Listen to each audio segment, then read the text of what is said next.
Boa noite a todos. Nós estamos começando mais uma vez nosso estudo sobre a série do Apocalipse. Nós estamos tratando o capítulo 13 deste fascinante livro. Nós vamos continuar nosso estudo que nós deixamos na semana passada. Conforme vocês estão vendo, né, nós paramos a ferida mortal dessa imagem, né, de visão João recebeu. Bom, então, hoje vamos nos debruçar com essa frase que está em amarelo, né? E a sua chaga mortal foi curada. Isso ainda é profecia, né? Essa ferida ainda não está completamente curada, está em vias, né? Daqui a pouco se tornará apenas uma cicatriz. Não sabemos quando, mas nós vamos analisar historicamente quais são as evidências e provas de que esse poder está curando a sua ferida. Bom, então nós vamos iniciar nosso estudo, sempre agradecendo a atenção, o feedback de vocês e a sua presença. Vamos pedir a presença do nosso bom Deus.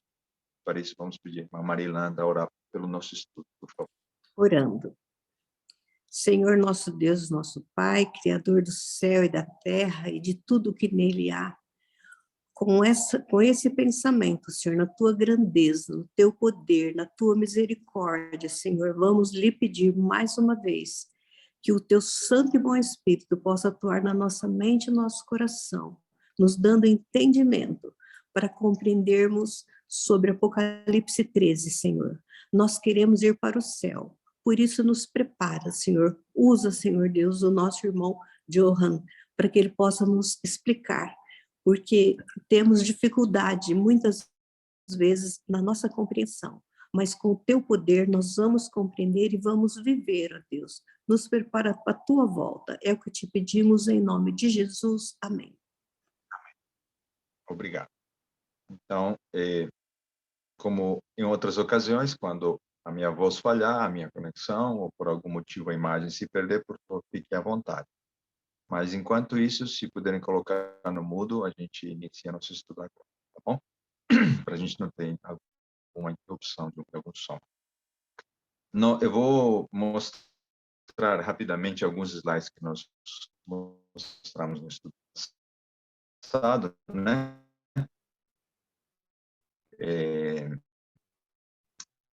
Esse versículo, né, que nós lemos, vamos ler novamente, Apocalipse 13, 3 diz, né?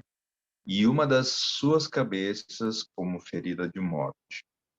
Esse evento, estamos falando de um sistema de poderes, né? A besta é um poder, cada cabeça representa um poder, um reino, que ao longo da história inimiga usou uma vez sua hegemonia, surgiu uma outra, e assim sucessivamente, esses poderes vêm sendo utilizados pelo inimigo das almas para enganar e para perseguir o povo de Deus.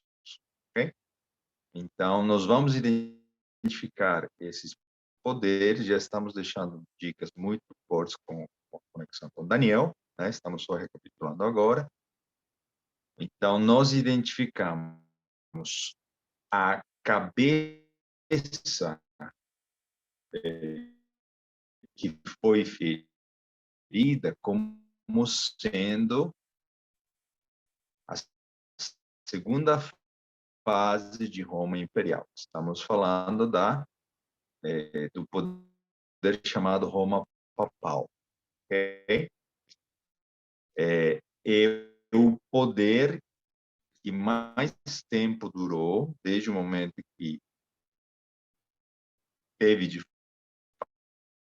fato oportunidade de perseguir usando os exércitos da Europa, né? Por 1260 anos, nós vamos falar isso ainda, talvez, se não hoje, na semana que vem. ele perseguiu santos, etc. E ele recebeu Johan, uma está ferida, cortando né? Estamos só bastante. recapitulando. Apocalipse 11, nós descrevemos que a Revolução Francesa, o ateísmo, provocou uma ruptura entre a influência e o poder que a religião tinha com a política.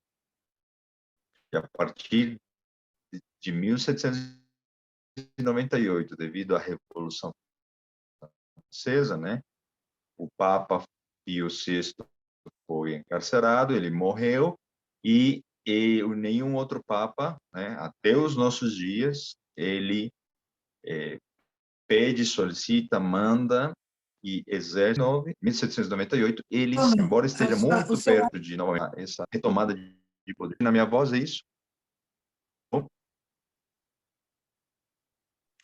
Sim, está Está me ouvindo? cortando bastante a sua voz. Está falhando bastante.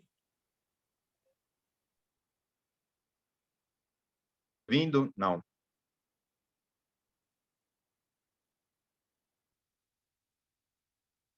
Parece que não está com problema. Melhorou agora? Ainda falha. Você continua falando. Ok, mas os cortes continuam ocorrendo, é isso? Sim. Ok. Do meu lado, por enquanto, não tenho alguma ferramenta que eu possa utilizar aqui. A minha conexão parece que está boa. Parece que está melhor, Johan. Tá bom, tá bom. Se piorar, é só voltar a me sinalizar. Talvez eu interrompa a apresentação só para dar mais leveza ao Zoom, né, na transmissão de dados. Aí a gente vê alguma opção. Então, vou voltar na tela. Estão vendo a minha tela? Sim.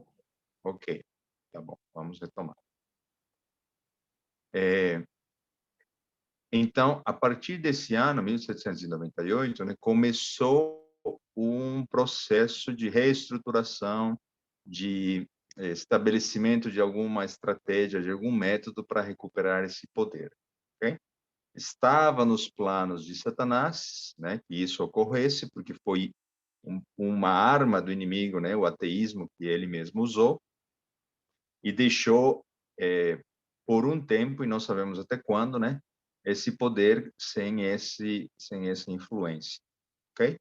Então, para a gente começar a falar, eu tinha mostrado a questão, a gente ia percorrer as encíclicas papais, né? Mas eu achei um material interessante aqui nas minhas referências. Em que momento, antes de 1891, né? Porque isso, a gente está falando mais ou menos mais de 100 anos depois de 1798, tem muita coisa que poderia ser dita, né? Não vamos ter a oportunidade de falar sobre tudo isso, mas é importante destacar que em 794 houve uma doação, tá bom? 754 depois de Cristo, uma doação daquilo que foram chamados estados papais. Um rei da França, né, na época eram os francos, não era nem sequer a França, os francos, ele derrotou os lombardos, que moravam no norte da Itália, e entregou ao Papa em torno de 20 cidades, ok? Naquela região da Península Itálica. Essa doação, ela incluía a cidade de Roma, ok? E o Palácio de Latrão. Então, a partir dali, ele, com esse território, com essa riqueza, começou essa reestruturação. Então, eles não pagavam impostos, etc, etc. Tá bom? Isso é um evento histórico, isso é conhecido como os Estados Papais. Depois, né, e aqui, inclusive, nós podemos, já chegamos, damos um um salto, né, na linha do tempo, chegamos a 1891, onde já um Papa, né, estabelecido, etc., ele vai escrever uma encíclica para envolver o socialismo no aspecto da sua conexão com o trabalho, né? Ele viu, a sociedade isso estava evidente, de que os trabalhadores, os empregados eram muito maltratados em termos econômicos, em termos de acesso à educação e informação pelos seus patrões, né? Então, ele, na tentativa de equalizar essa questão social, ele escreveu uma encíclica, ok? Foi escrita por Leão XIII. Então, aqui, e eu tinha iniciado esse comentário, né? Mas aqui eu reforço essa questão, né? A partir desse momento, nós vemos que a estratégia do inimigo é colocar no papado filosofias que não são puramente cristãs, ou que têm algum viés cristão, né, positivo, mas ele vai começar a absorver, ok? Vai absorver sem mudar na sua essência o que é o papado, o catolicismo, etc.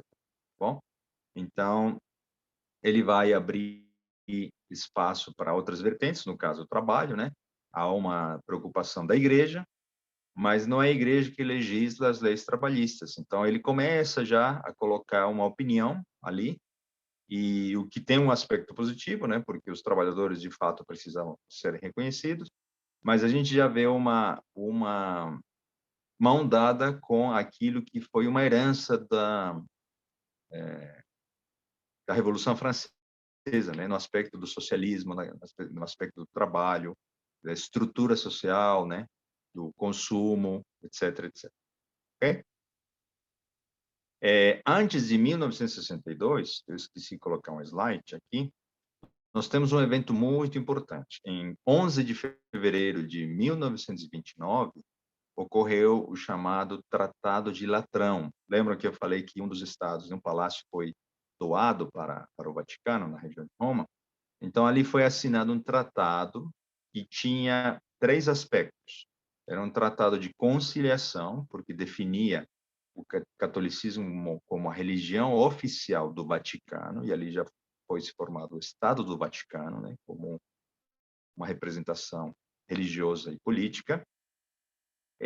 Teve um aspecto financeiro, porque o governo italiano já era, na época, né, o país da Itália formado, não era mais uma tribo bárbara, né, os lombardos. Ele compensaria a igreja com 7,5 milhões de liras italianas pela perda dos estados papais. Ou seja, em algum momento da história, por volta de 1870, a Itália retomou alguns dos estados papais e a igreja foi compensada com 7,5 milhões de liras italianas naquele momento. Okay? O Tratado de Latrão também envolveu, embora a Itália fosse um Estado laico, a lei canônica católica seria adotada em questões de ensino e casamento. Então, como na herança a Itália era um país católico, né? Na essência, isso foi passado para a sociedade, para a legislação italiana. Okay? Então, 1929 é um evento muito importante, por quê? Porque ali o Papa, ele volta a ter um território restrito ali na região do Vaticano, dentro de Roma. Ele é reconhecido como autoridade, né, pelo governo italiano, e ele tem fundos que ele recebeu devido a esses territórios papais. Ok? Isso não significa que a partir daquele ano ele curou a sua ferida. Não, porque alguns especulam dizendo de que nesse ano ele voltou a subir no trono. Isso é fato, né? Ele voltou a ter autoridade. Foi um ano crucial. Mas ele não conseguiu ordenar nenhum governo, nem mesmo italiano, né? Impor a sua influência para deslocar exércitos ou para fazer outro tipo de ação, muito caracterizada no passado, na época da Idade Média, da perseguição. Tá bom? Então, é um marco, sim, mas não significa que seja que a ferida mortal tenha sido curada em 1929. Okay? Por que eu estou destacando isso?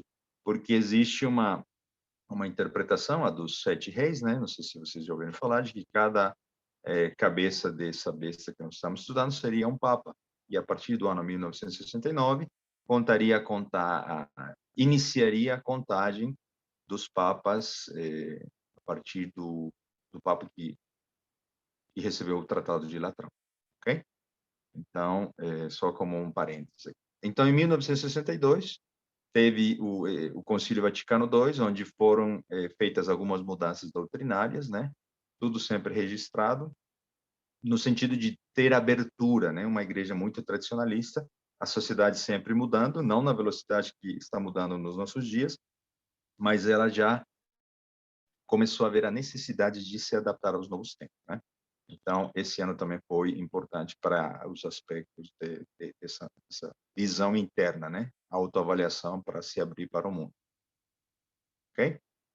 Aqui eu vou passar um pouco mais rápido. Nós falamos do encontro que houve entre Ronald Reagan, né? Um presidente da nação protestante, né? Por herança e por fundação, se encontrando com João Paulo II. A aliança entre os dois permitiu a queda, não é? Nós comentamos do que seria a União Soviética, não é? Então, a União Soviética era o país mais poderoso dessa herança da Revolução Francesa, porque ali surgiu o comunismo, o socialismo, Lenin, Stalin, né? Toda essa Revolução Russa, né? Promoveu o fechamento da religião, né? Que não fosse ortodoxa, para o mundo.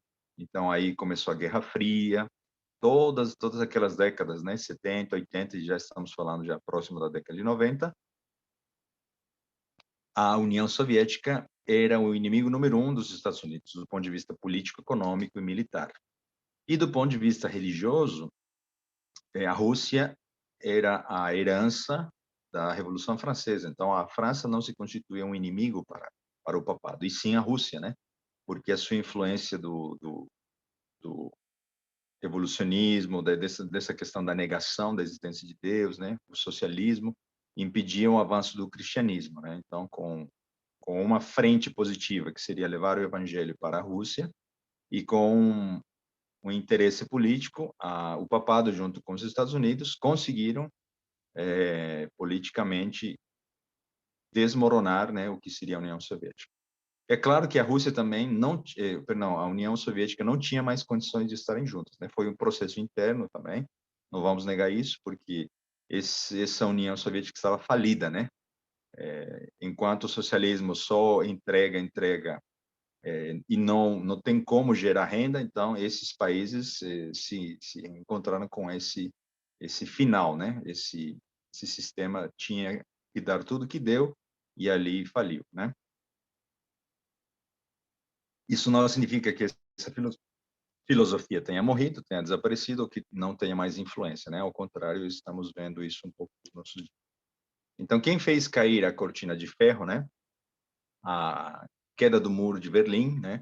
Um símbolo dessa separação entre Ocidente e Oriente, ocorreu no ano 1989, e 2 anos depois a União Soviética foi desintegrada.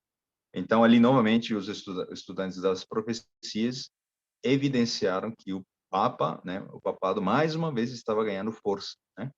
E a aliança com o poder dos Estados Unidos, para quem não sabe, né, nós vamos estudar isso daqui a um ou 2 segundas-feiras, os Estados Unidos são a segunda besta descrita no capítulo 13 de Apocalipse, ok? Então, está predita a aliança entre o papado e os Estados Unidos, e aqui nós vemos uma prova, né, do cumprimento dessa profecia. Nós vamos estudar melhor, com calma, toda a simbologia dessa segunda besta que surge da Terra, ok? Então, como eu disse, né, e aqui estamos falando de anos e décadas, né? Primeiro, o papado venceu o fascismo na Itália, né, na figura de Mussolini, etc. O nazismo, né, também, através da Segunda Guerra Mundial. Algumas teorias conspiratórias afirmam de que em vagões e trens, toda a riqueza que foi retirada dos lugares que foram conquistados, né, na Segunda Guerra Mundial, foram para o Vaticano, né? Então, nós não vamos ter evidência para isso, mas a pergunta seria, né, de onde surgiu toda essa riqueza, né, existente no Vaticano, no banco, etc, etc. E um terceiro inimigo que foi vencido, né, nós estávamos comentando há pouco, foi a União Soviética.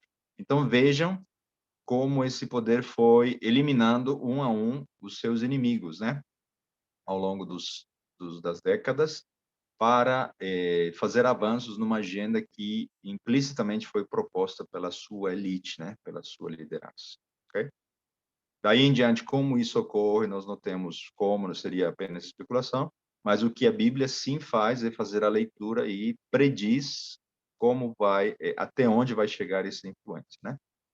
Então, em 1991, João Paulo II, ele escreveu a encíclica Centésimos Anos, para relembrar o centésimo ano, né, o ano do centenário da encíclica Rerum Novarum, que foi que nós comentamos no início do estudo, ok? Então ele reforçou a importância da Rerum Novarum, ele voltou a tocar a questão social, o trabalho, o capital, o acesso à educação no centenário dessa encíclica, ok? Então aqui fica claro a conexão entre dois papas separados por mais de 100 anos, mas que na sua filosofia eles estavam como organização seguindo uma agenda, né? Okay? De participar da sociedade e de como eles poderiam comentar essa leitura que eles faziam do mundo. Em 1998, escreveu uma nova encíclica, né? Já viajando por muitos e muitos países. Essas viagens foram muito importantes para a questão política e a influência do papado, né? Todos os países o recebiam, milhares e milhões de pessoas, né? Confirmando a questão da simbologia do mar, né? Esse poder surge no mar, mar representa povos, multidões, nações e línguas. Então, em 1998, ele escreve a encíclica Fides Irretio, né? Sobre as relações entre a fé e a razão. Condena o ateísmo, né, e a fé sem razão. Então, percebam aqui uma maneira dele cutucar um antigo inimigo, né, o ateísmo.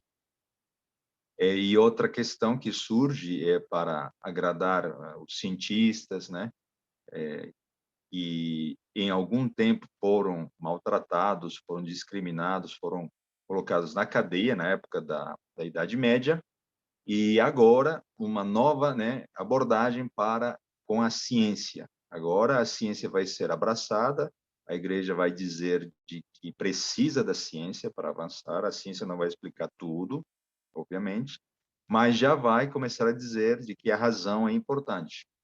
E por que essa palavrinha razão é importante? Porque condena o ateísmo, mas elogia a base de como surgiu o ateísmo, pois foi a razão humana. Não foi a razão humana que estabeleceu o iluminismo, o ateísmo, né? Rejeitando qualquer tipo de religião, a razão humana foi a base para a Revolução Francesa.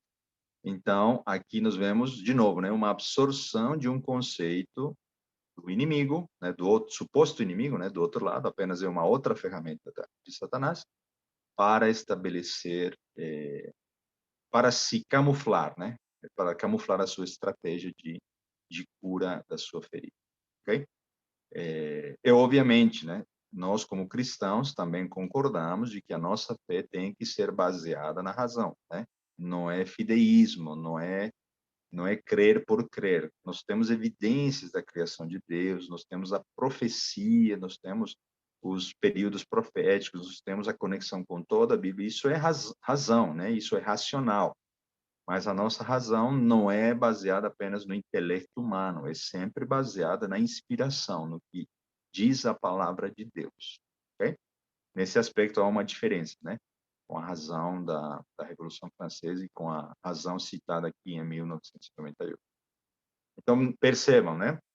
A verdade sempre se misturando com a mentira para ter avanços e continuar ganhando adeptos nessa caminhada. Ok? Vamos para o próximo. Esse livro, As Chaves desse sangue, foi muito comentado na época da década de 90. Malachi Martin foi um sacerdote jesuíta e ele escreveu esse livro, onde ele, fazendo parte dessa organização e depois se retirando dela, ele, nesse livro, na essência, né, no resumo, eu não li esse livro, mas eu vi vários vídeos, vários comentaristas, pastores comentando sobre isso, que, no resumo, Malachi Martin está dizendo de que o Papa um dia seria entronizado numa nova ordem mundial, né? Ele viu a caminhada, né, dentro do poder jesuíta, dentro da Igreja de Roma, para preparar o retorno ao trono do mundo do Papa. Okay? Ele não disse se seria João Paulo II ou o sucessor, ele não entrou nesse mérito, mas ele dá uma série de evidências da sua experiência como jesuíta dentro da organização. Okay? Ele analisa a história, as guerras, etc. Essa foto é muito interessante porque aqui João Paulo II é um dos primeiros papas que vai promover com muita intensidade o ecumenismo. Ecumenismo seria a união das igrejas, né? Se por séculos a estratégia de perseguir os hereges não funcionou, o inimigo sagazmente se atentou para isso, né? Não foi a perseguição que eliminou a igreja verdadeira. Então, ele vai partir para abraçar a todos como irmãos, sem mudar nenhuma doutrina, nem nenhum aspecto da sua, que se define, né, como papado, como catolicismo. E nessa questão do amor, do respeito ao próximo e a liberdade, que é totalmente positivo, né? Ele vai promover eventos históricos, né? De encontros com a Igreja Ortodoxa, Igreja de outras denominações e outras linhas, né? Como na Ásia, o budismo, o islamismo, etc. Ok? Então, ali, e também por questão de protocolo, o único que é vestido de branco era o Papa, né? Essa simbologia, o papado, até os nossos dias, significa de que ele é santo, né?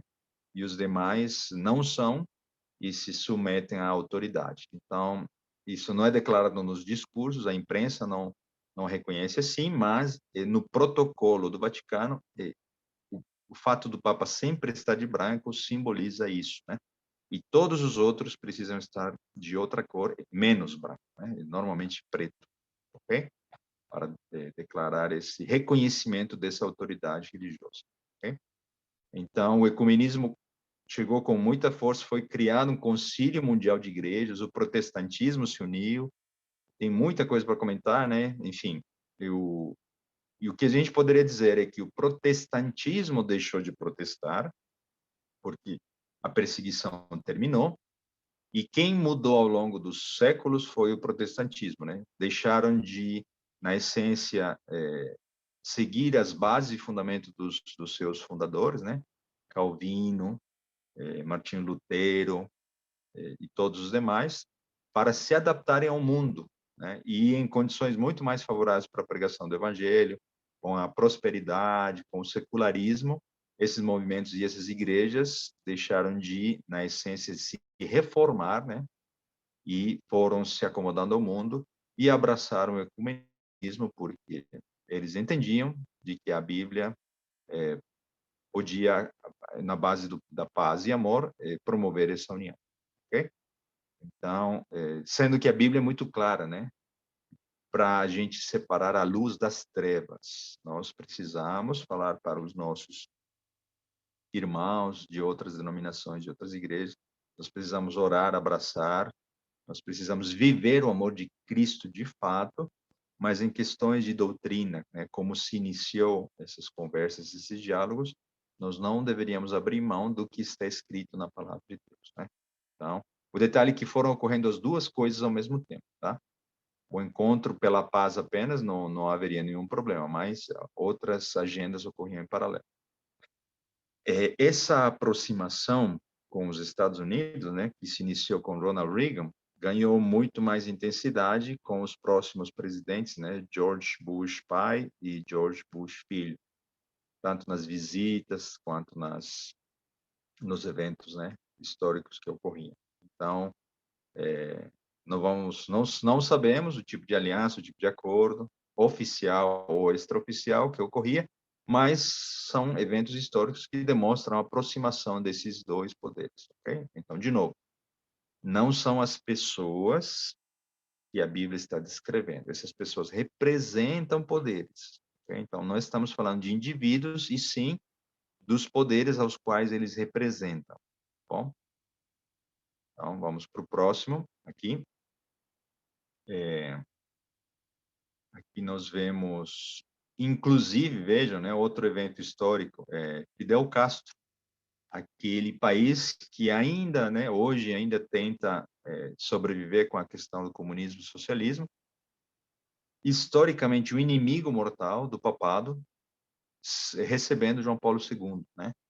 Então, e na foto da direita, né, Vladimir Putin, já na época do seu primeiro mandato, né, ele já tendo encontro com João Paulo II, para reforçar dessa influência política que o papado ganhou com muita intensidade nos extensos anos de pontificado de João Paulo II, ok? Então, são provas, né? As fotos ilustram encontros que são eventos históricos, ok? Depois de longos anos de pontificado, João Paulo II morreu, e aqui essa foto é interessante porque um comentarista, né, de um jornal, ele comentou assim: reis, rainhas, primeiros ministros e presidentes de mais de 100 nações estiveram presentes no funeral do Papa João Paulo II. O príncipe de Charles adiou seu casamento para poder assistir o funeral. Pela primeira vez na história, um presidente e dois ex-presidentes dos Estados Unidos estiveram presentes no funeral do Papa. Estiveram presentes George W. Bush, né, a primeira-dama Laura Bush, os ex-presidentes George Bush pai, Bill Clinton e a secretária de Estado Condoleezza Rice, que está sendo vista aí na foto. Então, apenas para a gente ter uma noção do que se trata, né, essa foto, quando a delegação americana, um dia antes do funeral, foi à Basílica de São Pedro para ver o corpo do Papa, eles se ajoelharam diante do corpo do Papa em atitude de oração, tendo as mãos juntas e a cabeça inclinada. Olhando esse quadro, né, da delegação americana ajoelhada diante do corpo do Papa João Paulo II, né, percebemos quão real e relevante é a profecia de Apocalipse 13. Esse comentário foi feito por Samuel Ramos, né? O mundo todo, através dos seus representantes, viera dar o último adeus e prestar suas homenagens ao Papa. Cerca de 4 milhões de pessoas visitaram Roma durante o funeral. O papado voltará com uma influência de um poder muito maior daquele que ele exerceu na Idade Média. E essa foto descreve, né, essa questão do respeito e até certo ponto, quando eles se ajoelharam, né, fala muito para aqueles que estamos estudando a profecia. Como líderes da nação protestante estariam nessa, né, séculos depois da origem dos Estados Unidos, ajoelhados diante do corpo de um papa. Okay? Na sequência, a gente vê outros presidentes, né, nesse caso aqui, Barack Obama e a sua esposa visitando o sucessor de João Paulo II, Bento XVI, e até que o ano de 2013, né, chegaria Francisco. E com um trocadilho muito interessante, né, usado pelos jornalistas, ele foi denominado o Papa do Fim do Mundo. Por quê do fim do mundo? Porque ele veio de um país subdesenvolvido, né? Assim como os nossos países da América Latina, da Argentina. E por que o segundo significado desse trocadilho? Porque as profecias, e muito se falava, né, do mundo, do estado em que ele se encontra, ele poderia ser o último Papa, né? Então, A Bíblia não fala isso, né? Não vai dizer esse, né? Não vai identificar um ser humano, um papa. Mas se a imprensa deu o trocadilho, né? Existem também profecias internas ao catolicismo, né? As profecias de Fátima. Eu não estudei essas profecias, não acho que vale a pena, mas alguns católicos, já vi algum par de vídeos, eles comentam de que existem profecias católicas que definem também ele como sendo o último papa, né? Se isso é verdade, se vai se cumprir ou não, nós não sabemos. Mas, novamente, né, se há detalhes que descrevam essa situação dentro do catolicismo, é porque o inimigo também estuda as profecias, ele sabe os passos na agenda que ele está dando com esse poder que ele influencia, e ele, ao colocar essas supostas profecias, ele também está levando a muitos, né, a uma preocupação em algo que não deveria ser foco de atenção, né?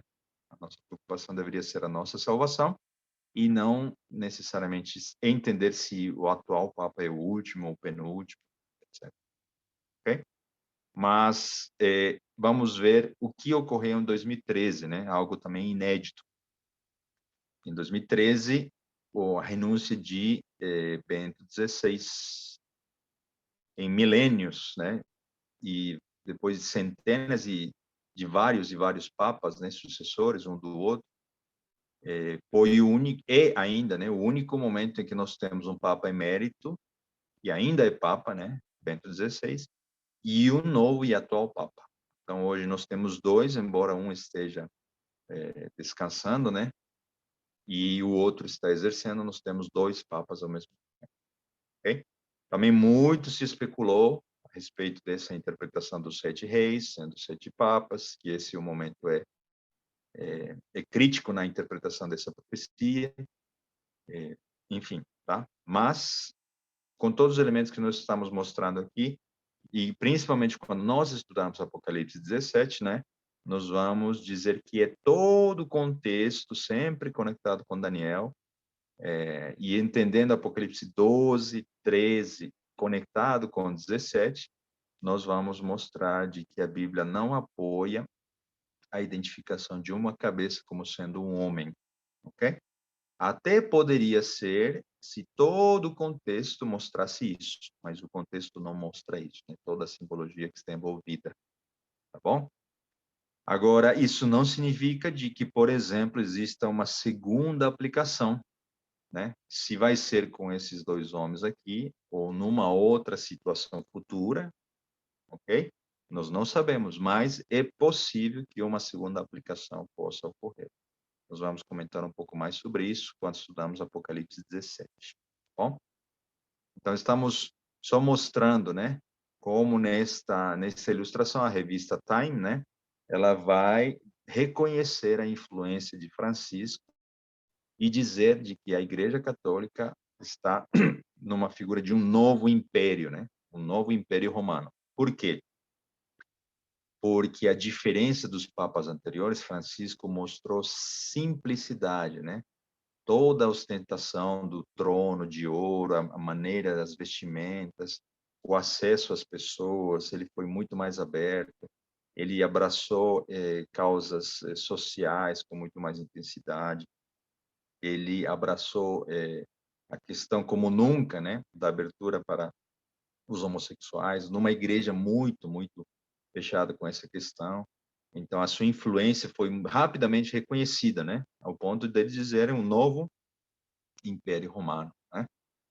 Então, aqui eu vou terminar essa apresentação, eu vou mostrar a outra aqui, me dê só um minuto, ok?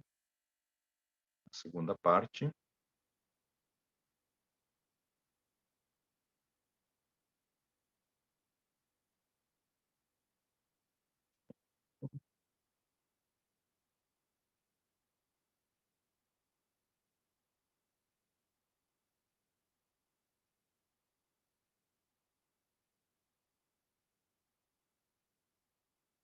Agora sim, vocês continuam vendo minha tela?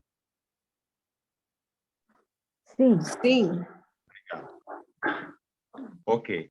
Na sequência, em 2015, já estamos nos aproximando, né, ao nosso tempo, Francisco visitou os Estados Unidos. Outro evento histórico, né? Ele foi levado na foto à direita, né, superior, para falar aos representantes, né, que seria a Câmara dos Deputados ou Senadores.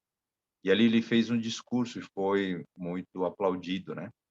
Então, é um discurso solene, é um discurso que tem muita simpatia, muito aceito, obviamente, mas o fato histórico é como um representante de um poder perseguidor dos protestantes agora é reconhecido, elogiado por aquela nação que, na sua origem, lutava contra essa perseguição da igreja, né? Então, o que os americanos, neste caso, estão fazendo, estão dizendo, olha, o papado se renovou, o papado se abriu ao mundo, está disposto a abraçar, pediu perdão pelas perseguições, ele mudou e agora, né, promove a paz, promove o respeito mútuo, etc, etc. E agora nós precisamos apoiá-lo na sua agenda, ok? Então, vejam como depois de décadas e séculos, agora com uma outra abordagem, não é mais contra, não é mais pela autoridade, não é mais pela força, agora com uma outra abordagem de absorver as filosofias, né, que também foram usadas por Satanás, agora chega ao ponto de discursar diante da Câmara dos Representantes. Eu me esqueci de algo e eu não consegui um slide, mas eu vou comentar aqui a questão de João Paulo II. João Paulo II foi um papa também que ele absorveu o evolucionismo dentro do catolicismo. Ele disse de que Deus poderia ter criado o universo e o mundo em milhares de anos e que os dias do Gênesis não seriam dias literais e poderiam representar milênios ou eras. E que essa ilustração, né, o capítulo 1 de Gênesis, não deveria ser entendida literalmente. Então vejam como vai atacar um Deus criador, vai atacar na essência, né, a base e o fundamento do sábado, porque se a criação é derrubada, né, deixa de existir na essência a verdade do sábado, porque em 6 dias criou Deus os céus e a terra, e no 7º ele descansou, abençoou e foi consagrado, né?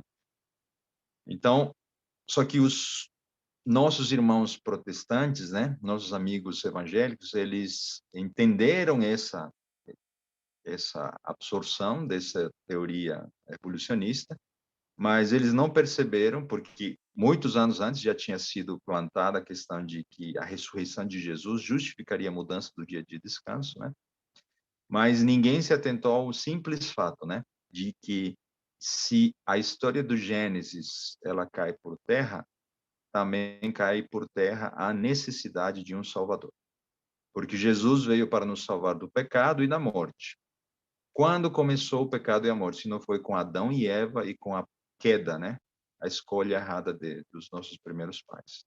Então, se Gênesis 1 é um mito, Jesus não precisaria ter vindo a esse mundo, porque pecado não existiria, Adão e Eva não existem, né? O primeiro casal pelado, uma serpente falando, tudo isso sendo mito.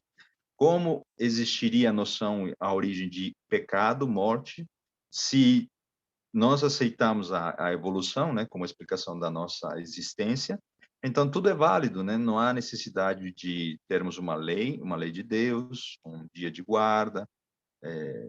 Nós matamos porque precisamos sobreviver, o mais forte prevalece sobre o mais fraco. Então o assassinato, o adultério passam para ter uma outra abordagem, né? Como os próprios evolucionistas e cientistas dizem, né? O homem ele vai trair a sua esposa porque ele é conquistador. E ele é conquistador porque desde a época das cavernas ele sempre saiu para caçar. Então vejam como tudo isso foi mudando a sociedade, né? E como a noção da lei de Deus perdeu na sua essência.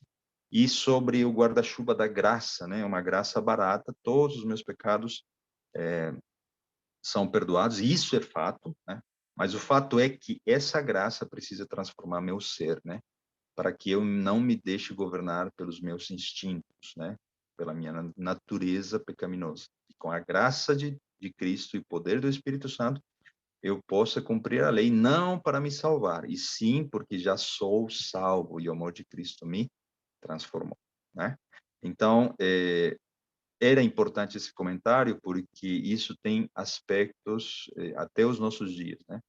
Com isso, vários cientistas, né, eles entenderam de que, de fato, a Igreja Católica estava renovada. Né? Okay? Então, Francisco vai pegar tudo que os seus antecessores fizeram, vai dar uma ênfase maior na visitação, né, a outros países, e na abordagem aos Estados Unidos.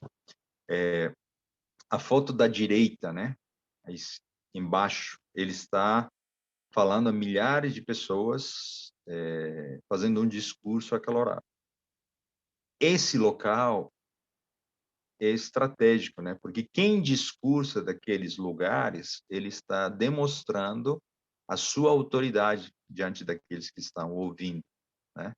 Então, ele fez questão de passar por igrejas que se encontram na Terra de Maria, Maryland, certo? No estado americano. Ele fez questão de passar pelo Congresso, pelo Capitólio, pela Casa Branca, para deixar o seu estandarte, né? Por aqui passei, por aqui estou deixando a minha influência, o meu discurso, certo? Para quando necessário, as encíclicas de João Paulo II, as encíclicas do próprio Francisco possam ser utilizadas no estabelecimento de bases e legislações tanto nos Estados Unidos quanto no mundo, né? Então, independente do presidente, seja ele democrata, né, de linha mais liberal, ou seja ele republicano, de uma linha mais conservadora, com uma aliança mais forte com os protestantes, né, batistas, presbiterianos, que são muito fortes, metodistas, né, nos Estados Unidos, independente do lado, né, político que os Estados Unidos tenha, o presidente dos Estados Unidos, né, em questão, fará todo o reconhecimento a qualquer um dos papas que estiver daqui em diante, né? Então, essa é uma prova, né? Donald Trump, novamente, todos de preto e apenas Francisco, né? Demonstrando a santidade, entre aspas. Então, novamente, nós vemos de que a aproximação entre os católicos e os protestantes nunca foi tão grande quanto nos nossos dias. Inclusive, também, por a questão do tempo, não coloquei evidências e provas fotográficas que, quando se cumpriram 500 anos do protestantismo, né, do surgimento do protestantismo, foi feita uma aliança entre católicos e protestantes. Uma aliança de irmandade, de conciliação, né, e com a intenção de apagar o passado escuro, né, de perseguição e matança. E agora, todos juntos, o que é bom, o que é positivo, etc., agora estão unidos em prol da paz, né, do mundo e do cuidado do planeta. Então, por que que isso também é marcante, né, esse evento histórico? Eu não tenho uma foto, uma evidência, vocês podem pesquisar, vocês vão encontrar rapidamente. Porque se você faz uma análise depois desses 500 anos, né, de protestantismo, qual dos dois lados mudou? O protestantismo se esfriou e deixou de reformar e protestar, e o catolicismo se camuflou a outras linhas filosóficas e religiosas. Mas, na essência, o catolicismo continua com todas as doutrinas que definem tanto o Papa quanto a religião católica, né, com um paganismo disfarçado de cristianismo. Okay? Então, a Bíblia está desmascarando essa estratégia, né? E a história está confirmando que a Bíblia estava certa. Então, a aliança entre Estados Unidos e o Vaticano nunca foi tão intensa, tão forte quanto nos nossos dias. Ok? Aqui apenas evidências do que João Paulo II começou, né? Ele, Francisco, foi inédito, né? Promoveu encontro entre palestinos e israelenses. Ele promoveu encontro entre várias igrejas do mundo, entre árabes, judeus. Ele visitou, não lembro o ano, recentemente, né, a Arábia Saudita, né, para promover uma aliança, né, um pacto abrâmico, que cristãos e muçulmanos acreditam terem em Abraão, né, o pai, né, dessas duas religiões. Então, ali já foi feita uma aliança. Né? E o que significa uma aliança? Eu pergunto para vocês, quem é o líder reconhecido dessa união e desse ecumenismo? Será que é o líder ortodoxo? Será que é o líder da igreja protestante X ou Y? Ou será que é um líder muçulmano ou da religião islâmica?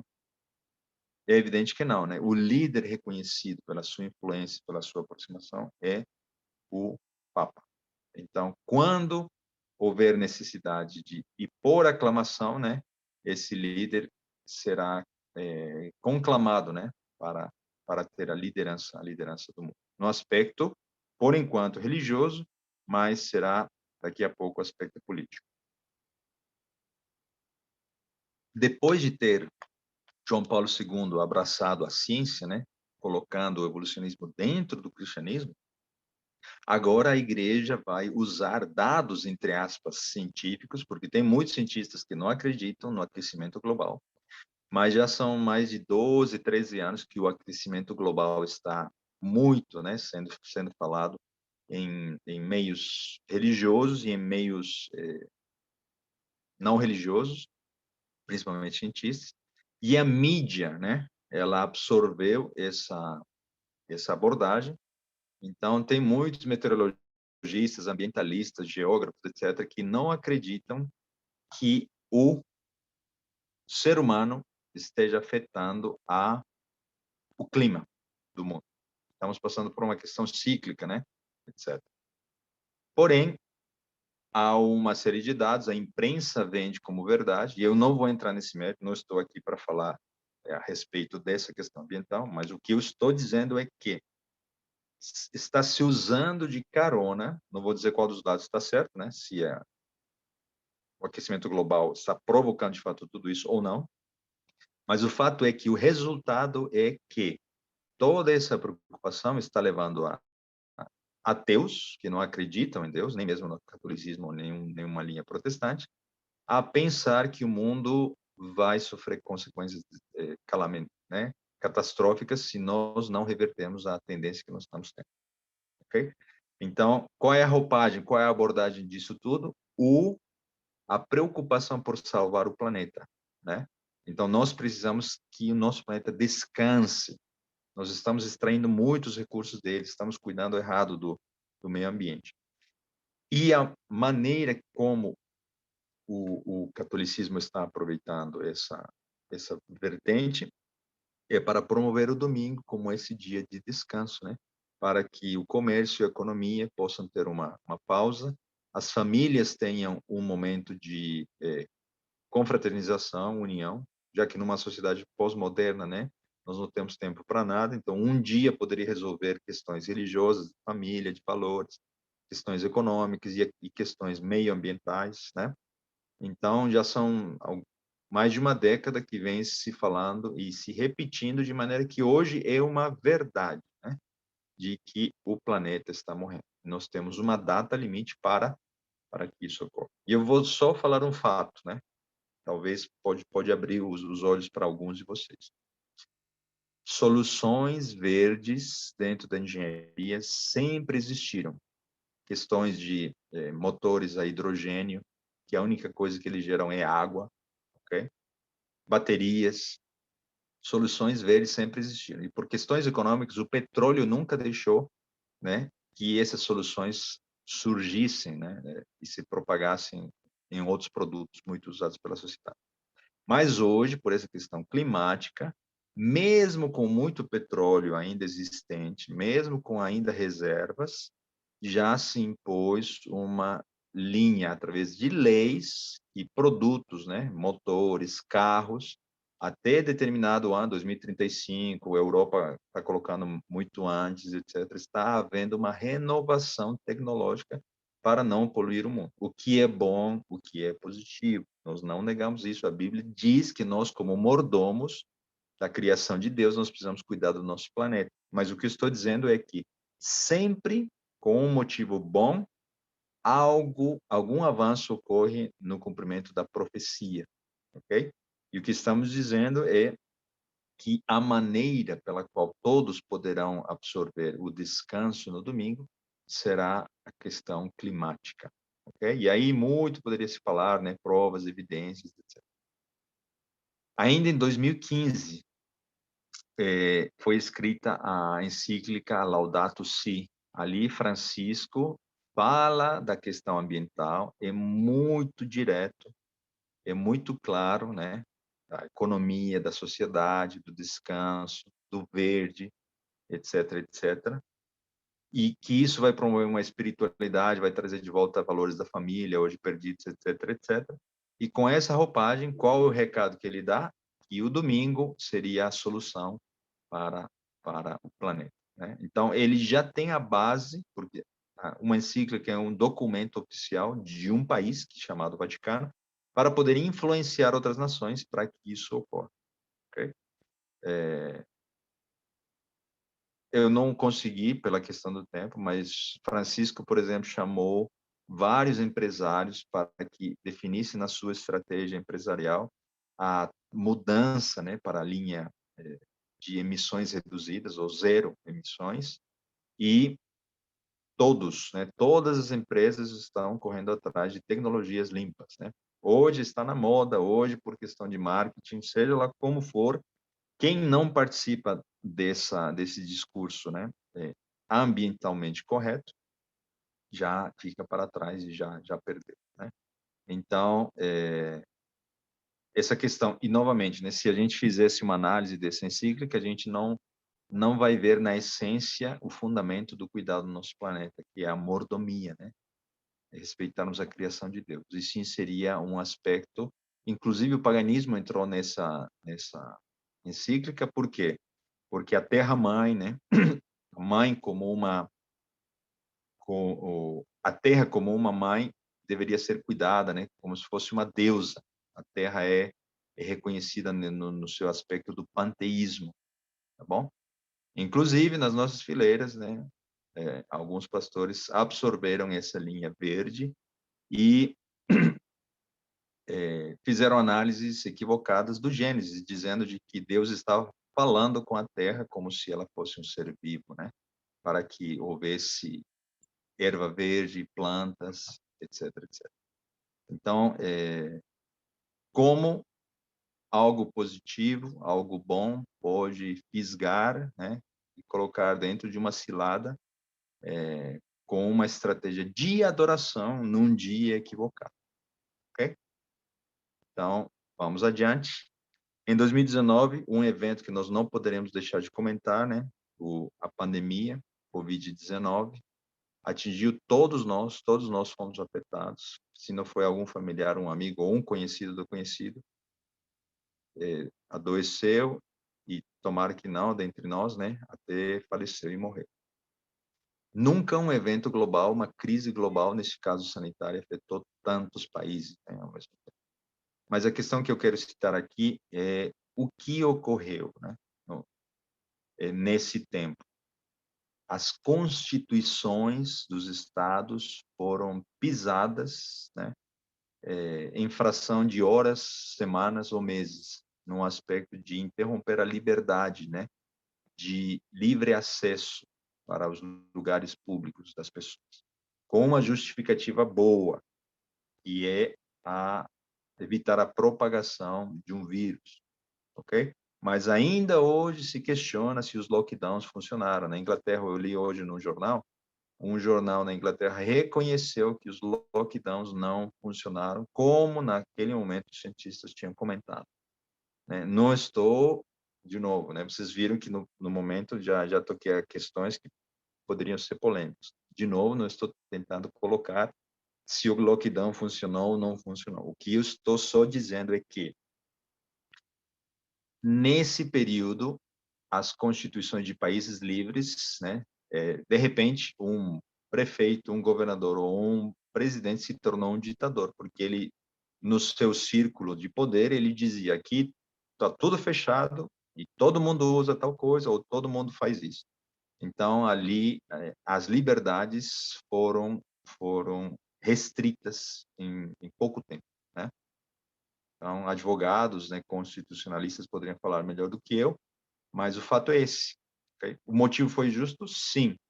mas agora existe a base para nós vermos o quê? Que numa próxima crise, que pode ser ambiental, que pode ser uma nova pandemia, que pode ser uma guerra, que pode ser um vulcão, que pode ser um furacão, né, que vai afetar os Estados Unidos, ou várias nações, ou economias, no mundo globalizado, onde, por efeito dominó, se um país, né, ou uma crise afeta um, vai afetar a todos, né, na economia, etc. E nós estamos sentindo isso hoje, né, os efeitos da pandemia econômicos ainda, e os efeitos de uma guerra, né?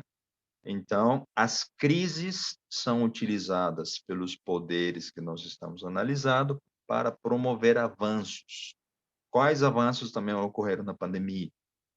Era necessário fazer um seguimento do deslocamento das pessoas. Quais ferramentas foram usadas? Os celulares, né? Através dos celulares, poderíamos ser monitorados se nós estávamos ficando em casa ou estávamos saindo para propagar o vírus, entre aspas. Então, futuramente, quando o Apocalipse 13 fala, né, que ninguém poderá comprar ou vender quando a marca da besta for imposta, e nós ainda vamos analisar esses textos, nós não estamos analisando ainda, né, vamos falar com muito mais detalhe depois, nós já temos toda a instrumentação, né, todo o arsenal de dados, instrumentos, tecnologia disponíveis para que o controle ocorra. Então, de novo, não estou falando nem contra, nem a favor de medidas políticas que foram adotadas, mas o que estou dizendo é que a pandemia e a tratativa da política junto com essas decisões tiveram claras evidências dos aspectos das constituições, né, de liberdade e essa questão de tecnológica do controle das pessoas, ok? Então, esse exercício já foi feito, né? Uma entidade sanitária global já promoveu medidas globais. E ainda se discute essa questão de dar mais poder para que, por exemplo, se numa futura pandemia a OMS dizer precisa ocorrer isso, não adianta ter um Trump, um Bolsonaro da vida nesses países para fechar e não cumprir as medidas adotadas por essa entidade global, que eles vão precisar obedecer essa legislação global que está sendo estabelecida. Okay? Então, isso está sendo discutido e, de novo, se é bom ou não, nós não vamos entrar nesse mérito. Mas que os poderes vão tirar proveito disso, vão. E o resultado será, né, quando pessoas se negarem a guardar o dia de domingo para salvar o planeta, eles vão colocar o dedo nessas pessoas e vão dizer: olha, está ali aquele que não aceita a paz e o amor, que não quer salvar o planeta, então ele é um louco, porque Gênesis 1:1 é um mito, e ele é um fundamentalista, porque ele quer levar o mundo para nós, né? Ele não quer se unir a todos os demais seres humanos. Quando tudo é justo, tem um mérito, né, nessa questão ambiental, mas a isca que o mundo inteiro morderá, né, será o dia equivocado onde será promovido esse descanso, né? Por trás de todo esse avanço, o inimigo quer a adoração. A adoração. E para que ele receba essa adoração, a profecia, não sou eu, afirma de que o domingo será a solução pela qual o inimigo colocará através da liderança papal para que esses problemas sejam resolvidos. Okay? Sejam eles sociais, sejam eles militares, etc. Vejam aqui, só uma prova, né? 2020, Donald Trump não era mais presidente dos Estados Unidos, mas ele foi e fez uma homenagem, né, num monumento realizado a João Paulo II. Okay? Então, como eu disse, né, independente do presidente que for da linha democrata ou republicana, esse apoio vai ocorrer. Tá? 2021, Biden foi eleito e ele, novamente, né, ele é creio que o segundo ou terceiro presidente católico, né? Ele é um presidente católico, está mais próximo do papado do que, né, nenhum outro. E como Francisco, ele aborda com muito mais facilidade as questões sociais, né?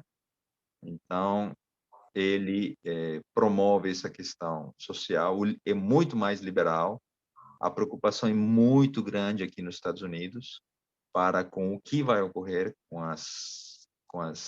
os discursos de gênero, né, feministas, racistas, etc., para que essa suposta igualdade seja levada através de legislação, né?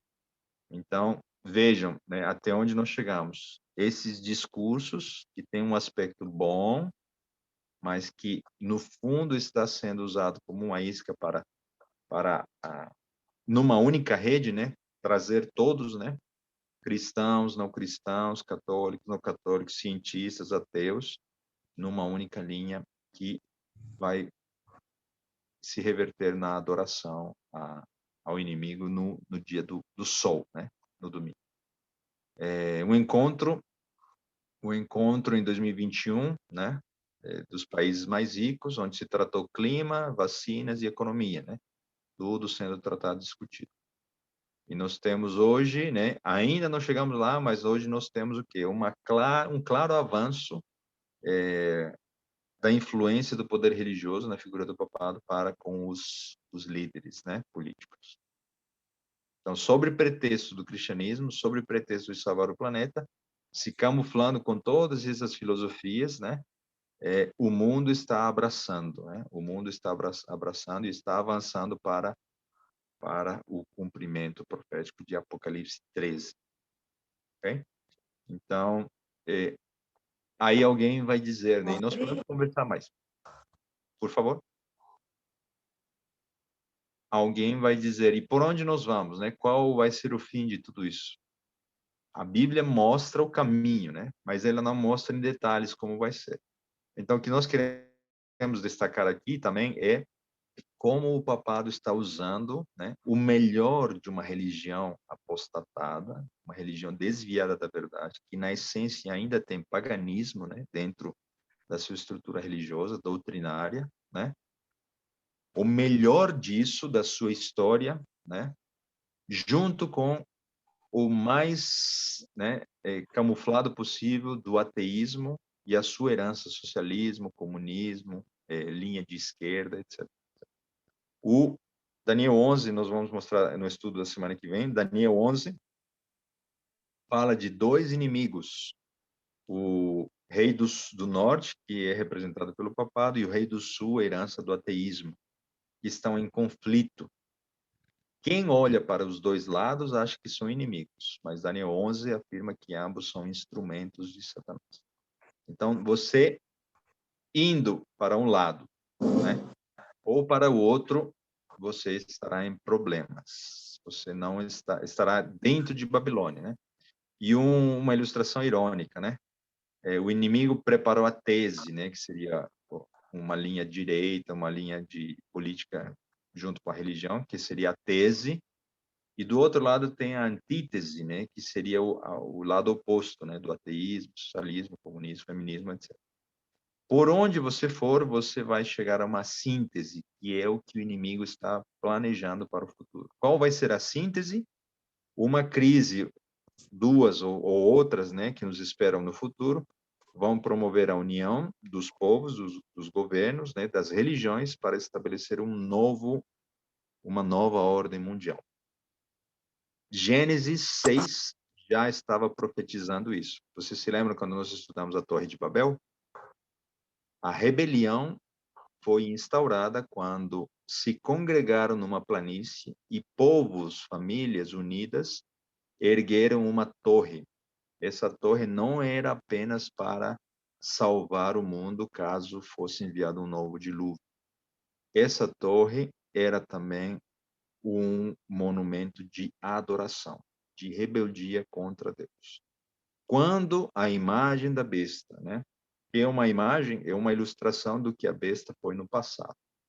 Quando o domingo for erguido como dia de adoração através das leis humanas, nós veremos a imagem da besta se formando. Nós vamos falando um pouco mais sobre isso na simbologia na semana que vem, tá?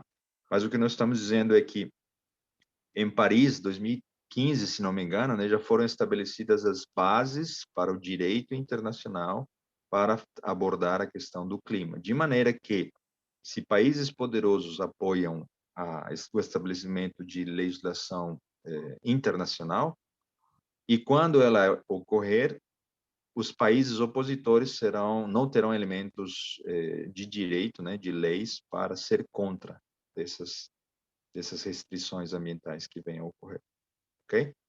Então, eu me lembrei agora também, apenas como um evento, né, o atentado de 11 de setembro fez com que o fundamentalista fosse catalogado como terrorista, né?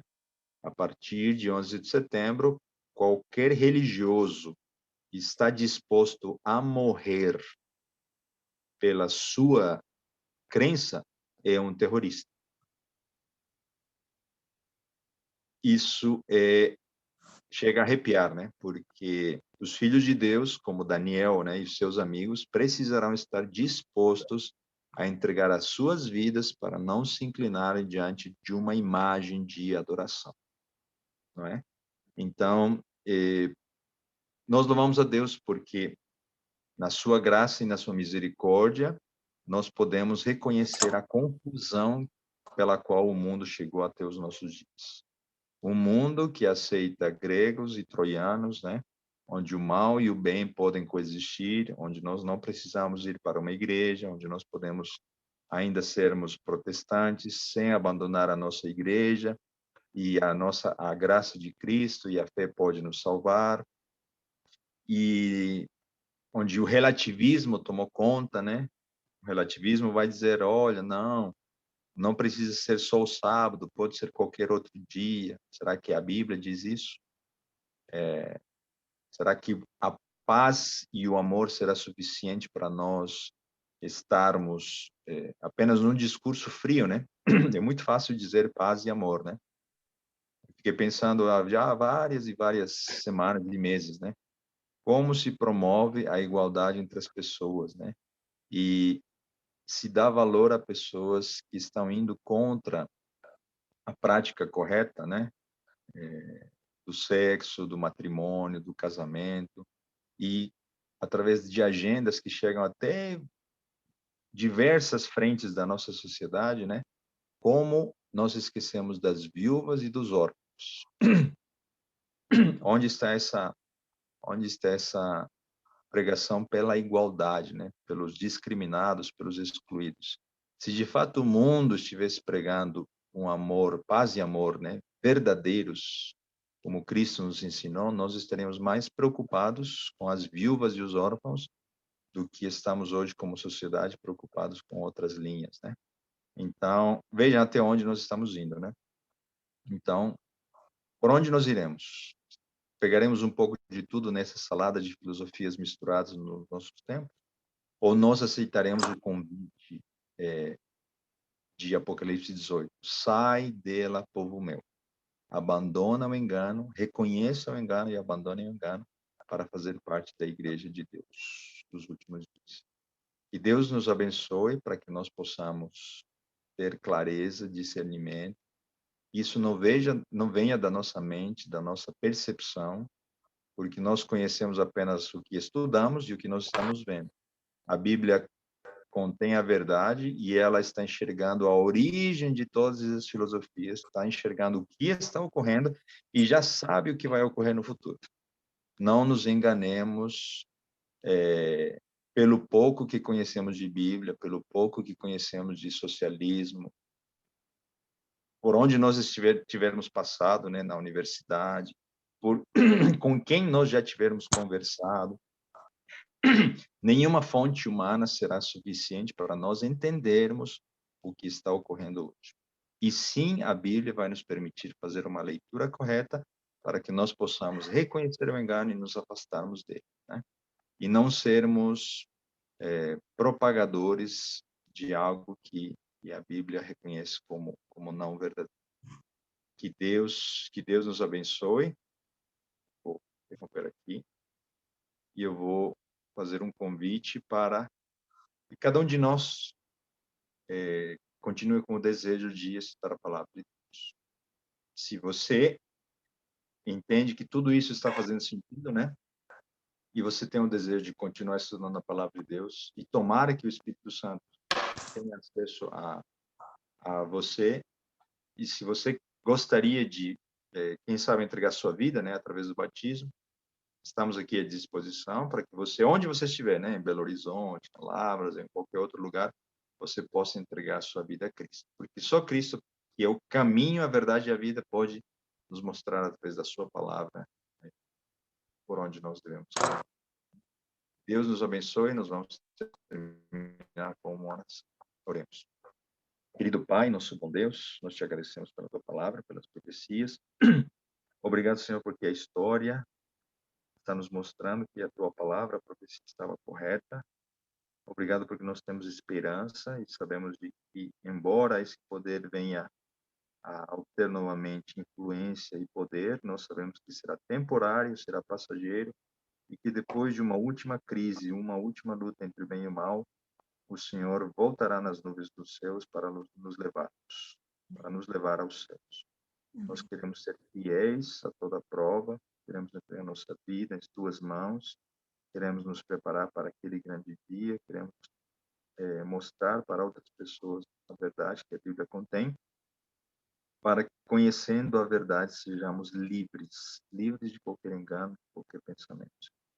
São bênçãos que nós pedimos e suplicamos em nome de Jesus. Amém. Amém. Amém. Boa noite a todos. Obrigada,